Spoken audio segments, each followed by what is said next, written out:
Olá, sejam todos muito bem-vindos e muito bem-vindas a mais esse vídeo. Eu sou Igor Campos e hoje a gente vai falar sobre como atualizar os seus valores de prestação de serviço de arquitetura.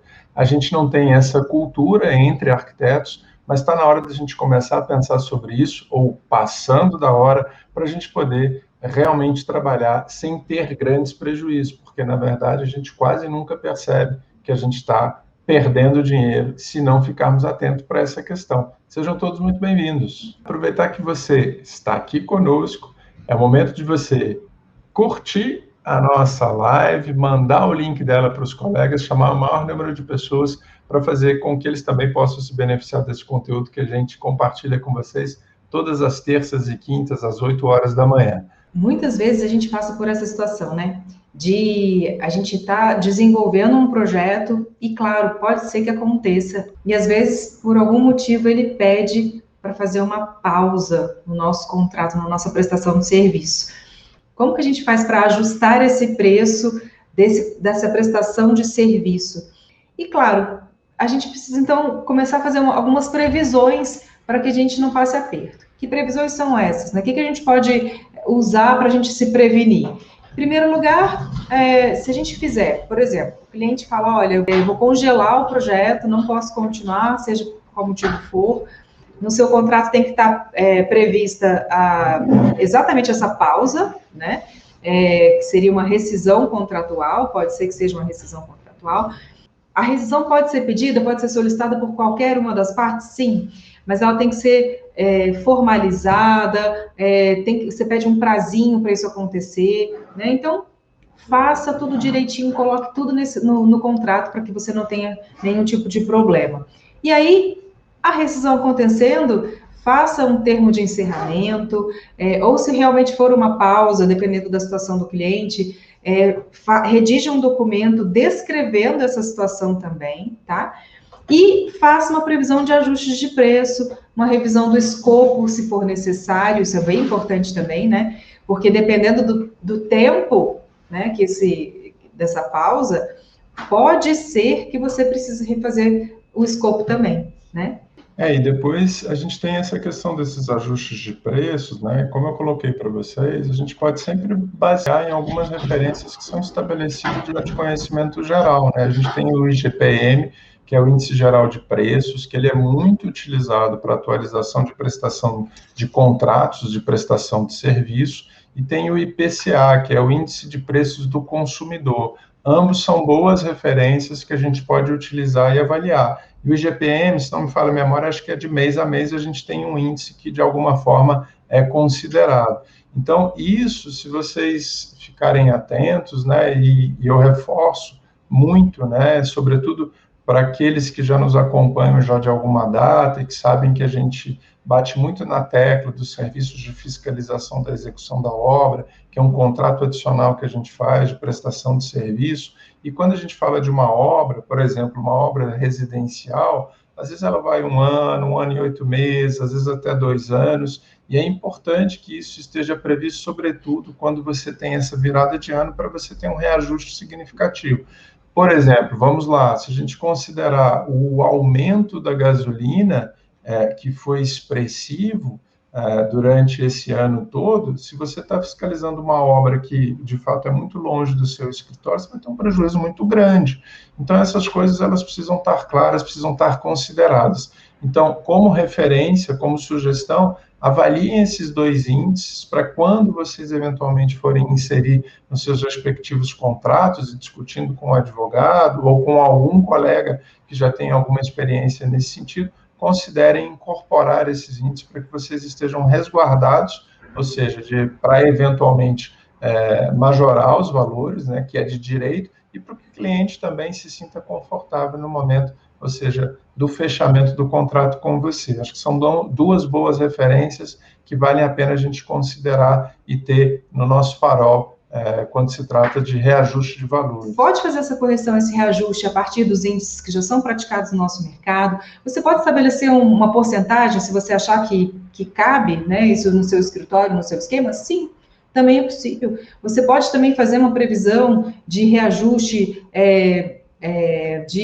do preço por documentos, por pranchas entregues, é possível também, né? Ou você pode encerrar aquele contrato, fazer tudo direitinho, termo de encerramento de projeto, e depois fazer outro contrato, também você pode fazer. E aí, nesse novo contrato, dependendo do tempo, né, que tenha sido passado, dessa pausa, você pode, inclusive, propor outro escopo, enfim, porque é um documento entre particulares, é um acordo entre particulares. É você que está ali dando as regras do jogo e o cliente pode aceitar ou não, ou pode dar alguma sugestão também.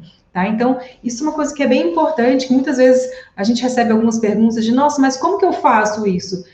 Olha, não sei, porque eu não sei qual é a realidade do seu escritório, não sei como é que você funciona, né? Se você é autônomo, se você é escritório, como que é a sua equipe, porque cada escritório tem o seu jeitão, né? Cada escritório funciona de uma maneira diferente, e aí você precisa fazer essa previsão de acordo com o seu esquema de trabalho. O que é melhor para você, tá? Então, o importante é ter isso previsto no seu contrato, é isso que não pode faltar. Essa é outra questão também, porque uma coisa bacana é a gente estar atento, talvez a grande contribuição nossa nesse sentido é vocês começarem a ligar, estarem antenados para essa questão da majoração, né, ou seja, dos reajustes que são necessários a gente prever. E quando a gente faz essa previsão, de fato, as coisas ficam mais tranquilas. E é muito interessante essa percepção também, né, ou seja, dos valores das pranchas de desenho, do que você precisa fazer, de quão você precisa entregar, até eventualmente num adicional de contrato, o que precisa ser acrescentado. Então, para que vocês, definido o plano de documentos, né, a partir do momento em que haja aquela definição do plano estratégico de produção, definindo realmente o valor da sua prancha de desenho, e isso a gente faz, às vezes, até um raciocínio inverso, né? A gente estabelece o que a gente vai produzir, o que a gente vai entregar, com base nas nossas horas de trabalho e da remuneração por hora, a gente tem o valor final, acrescentado aí todos os custos diretos, as despesas envolvidas. Então, a gente tem o valor final da prestação de serviço e o número de pranchas. Então, quando a gente divide esses valores, a gente consegue chegar no valor do número da prancha, quanto custa uma prancha, quanto custa para produzir aquela prancha. E isso é uma referência muito importante, porque, eventualmente, se o cliente demandar para você um serviço adicional, ampliar um pouco o escopo, você tem condição de, alguma forma, estabelecer um aditivo de contrato com muita clareza e com muita objetividade. Então, esse é um aspecto também importante que a gente chama muita atenção, para que vocês não produzam além daquilo que vocês fizeram de previsão e, se produzirem, de fato, sejam remunerados para isso. Ou até mesmo quando acontecem alterações, né, Igor? Várias vezes a gente recebe essa pergunta também. Ah, como é que vocês fazem com as alterações de projeto? Né? Ah, e o cliente fica pedindo alterações infinitas. Cara, se ele está pedindo alterações infinitas, você está lá com com o seu contrato lá falando, olha, para essas alterações não previstas no contrato, a gente também cobra o valor da prancha, né?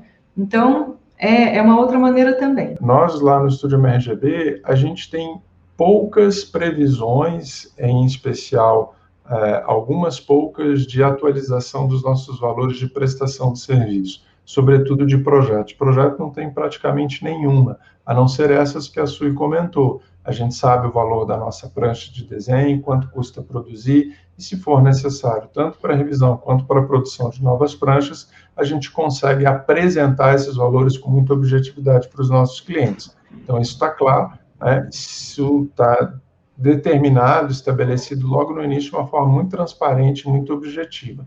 O que a gente vem percebendo, em função das experiências que a gente tem adquirido na fiscalização das nossas obras, é que, de fato, sim, a gente precisa prever esses índices que eu comentei com você, estarem inseridos lá no início, né, ou seja, tanto o IGPM como o IPCA, para que a gente consiga, em função da extensão da execução de uma de nossas obras, prever um reajuste adequado, justo, para que a gente realmente não tenha grandes prejuízos. E sim, a gente teve alguns bons prejuízos nesse sentido, porque não havia previsto isso nos contratos anteriores. Então, é legal a gente levantar essa questão, está trazendo isso para vocês, porque a gente tinha uma experiência muito grande na elaboração dos projetos, mas pouca de acompanhamento e execução.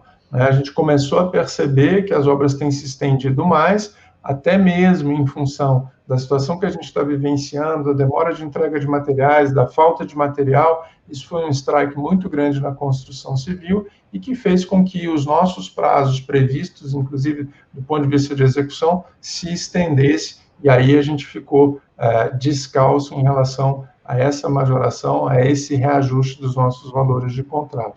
Então, fica aqui a experiência que a gente vem tendo para que vocês, com base nelas, possam melhorar e não repetir os mesmos erros que a gente acaba cometendo.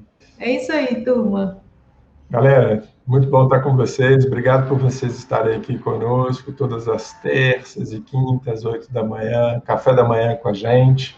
Muito bom. É motivo para a gente continuar aqui sempre, até vocês aqui no chat, batendo esse papo com a gente e, enfim, interagindo. Então, muito obrigado e nos vemos na quinta-feira. Forte abraço. Tchau, tchau. Tchau, pessoal. Um beijo.